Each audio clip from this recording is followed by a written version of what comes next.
Moses Itauma versus Dillian Whyte. I am super excited for this fight. It takes place Saturday, August 16th, 2025 in Riyadh, Saudi Arabia. Now you can catch this fight. Whyte and Itauma are scheduled to make their ring walk at about 2:20 p.m. in the afternoon Pacific time, 5:20 in the evening Eastern time, and 10:20 at night in the UK. But you may want to tune in much earlier because it's a terrific loaded undercard. Now there are three things about this fight that I really love. And the first is that this is a classic matchup between the very game veteran in Dillian Whyte, who's taking on this highly touted up-and-coming prospect in Moses Itauma. Now remember, Whyte is 37 years of age and Itauma is only 20. He started his pro career as a teenager. A second thing I love about this fight is that both Whyte and Itauma come to fight. We are not going to see any Devin Haney running around the track and field meet. Finally, both Whyte and Itauma have that one punch explosive KO capability. And that means no matter which way the momentum of the fight is going, either man can turn that fight around on a dime. And that always proves to make a really captivating, interesting fight. At first glance, this fight is most certainly a study in contrast. So we have Dillian Whyte, who's 37 years old. He has 31 wins, 3 losses. On the other hand, Moses Itauma is only 20 years old, and he has merely 12 fights with 10 KOs.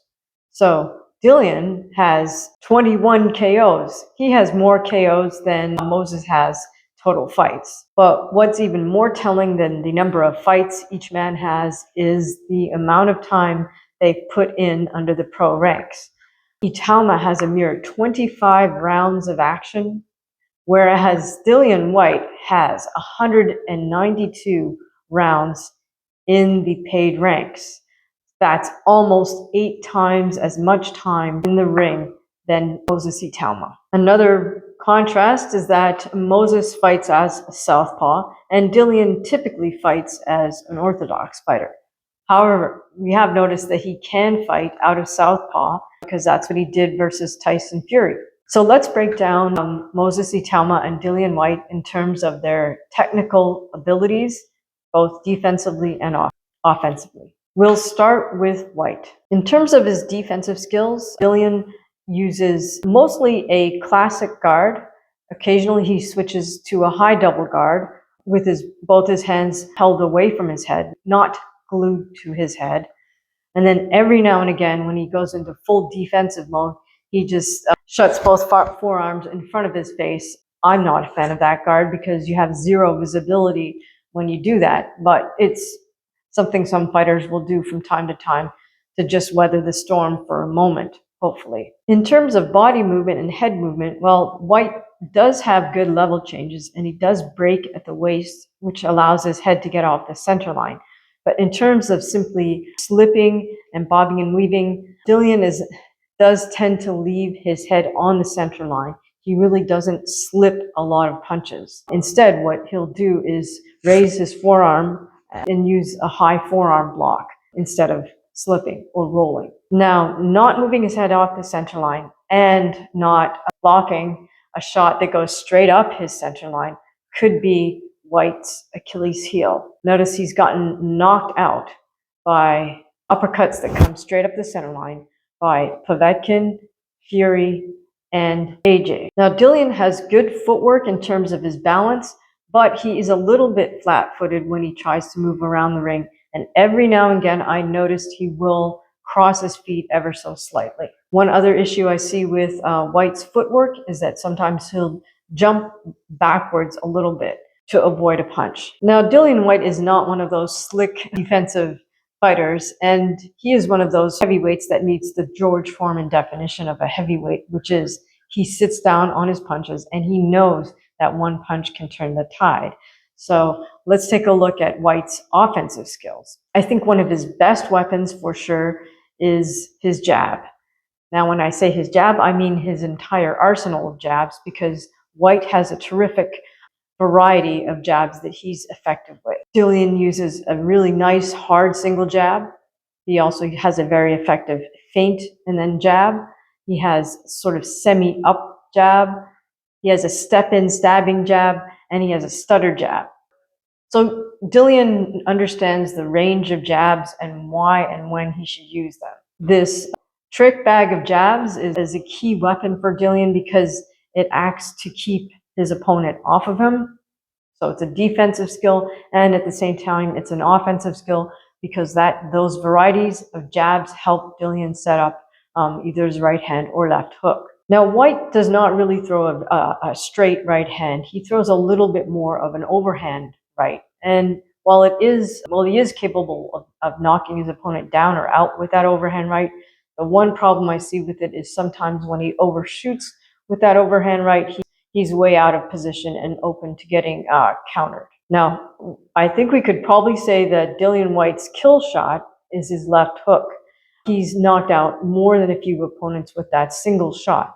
However, you should notice that he does set it up by softening up his opponent first with a jab and then a right hand before he lays in that left hook. It's interesting to note that Dillian is really sparse with throwing that left hook. He doesn't open up with it.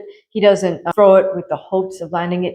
He really knows when to save it and use it for that final shot. So let's take a look at Moses Itauma's technical skills. We'll start with his defense. Now remember, he's standing in southpaw position.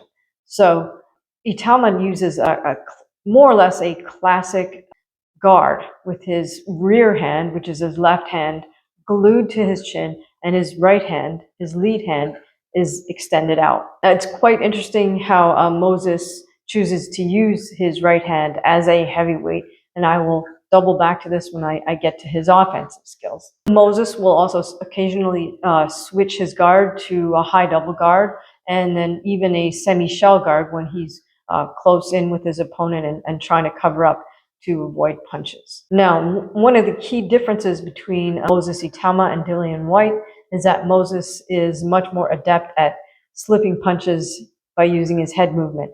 And to his credit, Moses slips both to the outside, which would mean to his right, and he slips to the inside, which is to his left.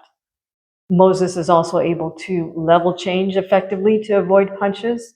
And he's continually looking out of his eyebrows, as I like to say, which basically means he's keeping his chin tucked. Some of these other heavyweights tend to leave themselves a little bit more exposed. So it's that risk-reward factor, right? Because they figure, it's okay, I'm going to throw a big punch and land it. Now, the one aspect of Itauma's head movement that does concern me is every now and again he will lean straight back on that linear path, and against somebody who's a little more seasoned like Dillian Whyte, that is not a good motion to make because you're still open. You've just moved yourself straight back in the line of fire, so all your opponent has to do is continue on the path forward and they could connect. Moses Itauma has, in my opinion, much more fluid footwork than Dillian Whyte. He has good balance. He's able to pivot and cut angles very deftly and smoothly.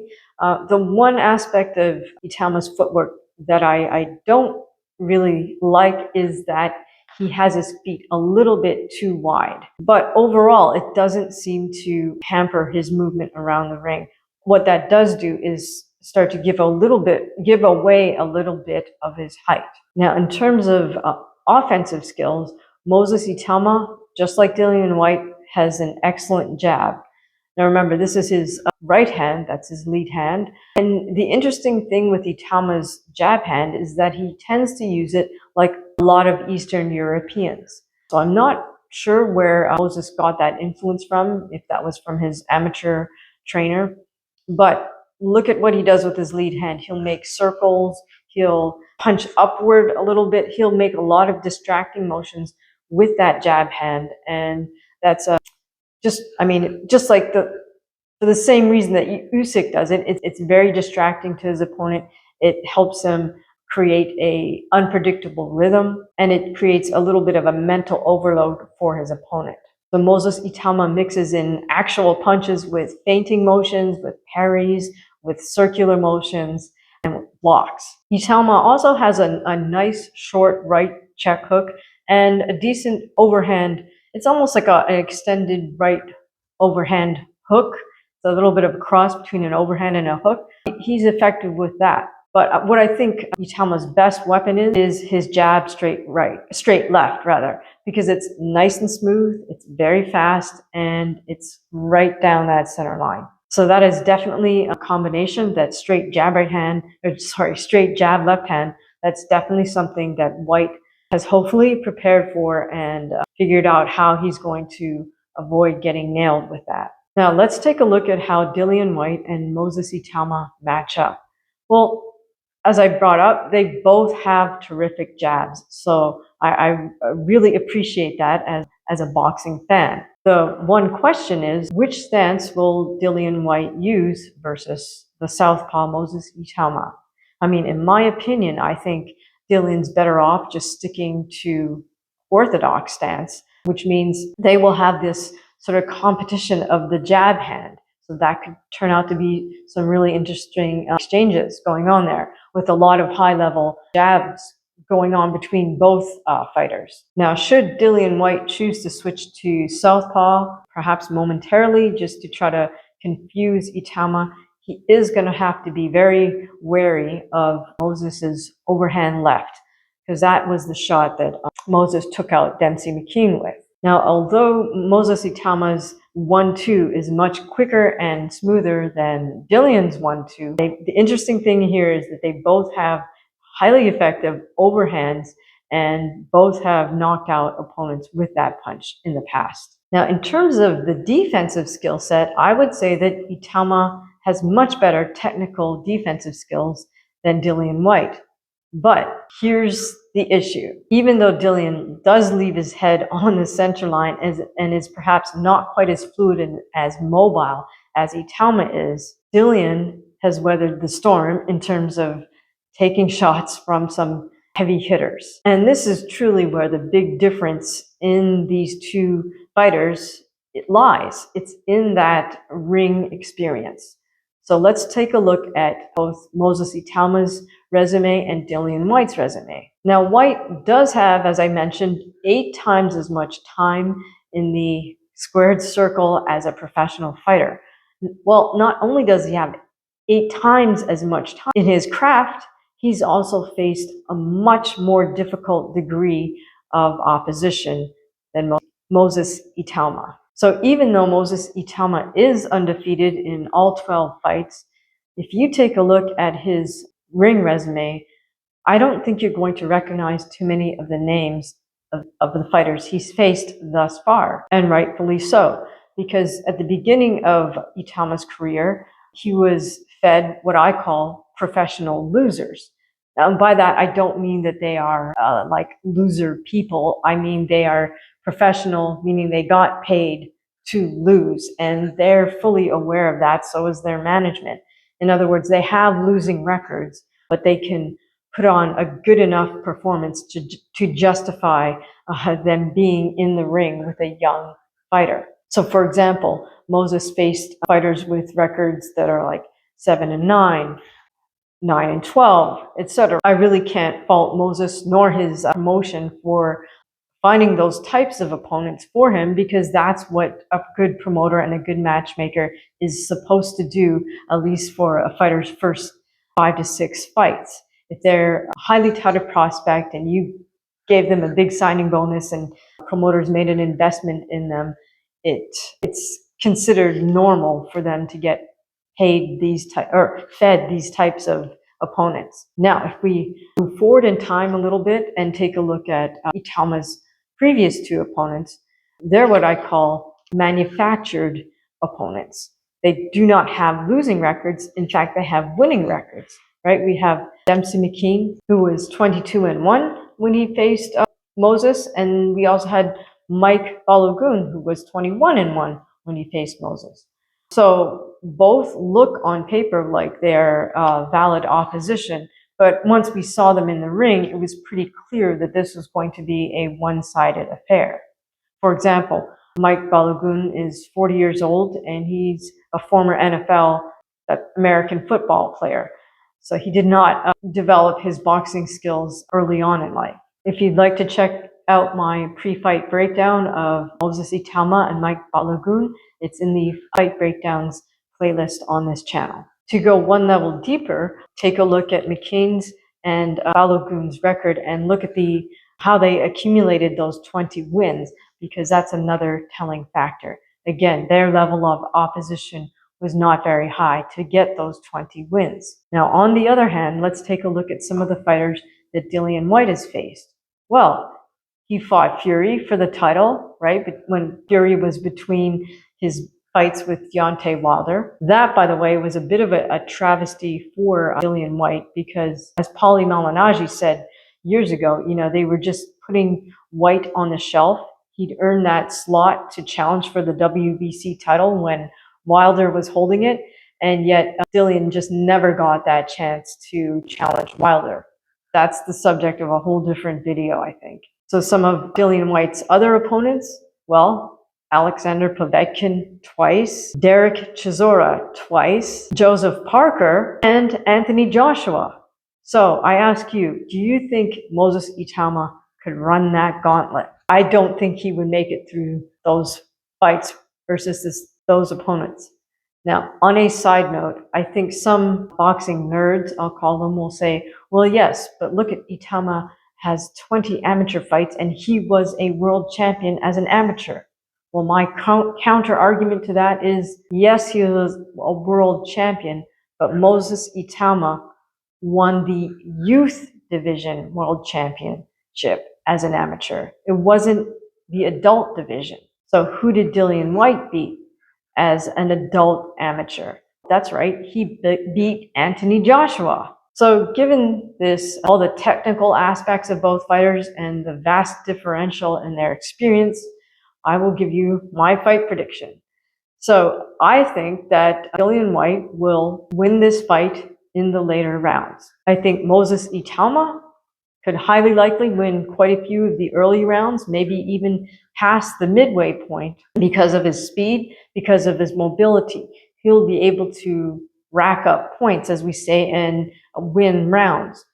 However, I do believe that Dillian Whyte has the experience, he has the chin, and he has the mental fortitude to weather that storm and then set up his shots and pick his shots in the later rounds. I have to agree with Dillian Whyte's trainer, Buddy McGirt, when he says, is there anything that Moses can show Dillian that he hasn't already seen? I tend to think not. But on the other hand, has Moses seen what Dillian Whyte's able to bring to the table? I think this might be a bit of a welcome to the real heavyweight big boy club. And furthermore, sometimes Dillian Whyte is able to shine even brighter after he's gotten himself in a bit of trouble. So after somebody drops him, he's able to gather his wits, weather the storm, and then come back with a one-punch KO. So I believe that even if Moses Itauma wins rounds and even gets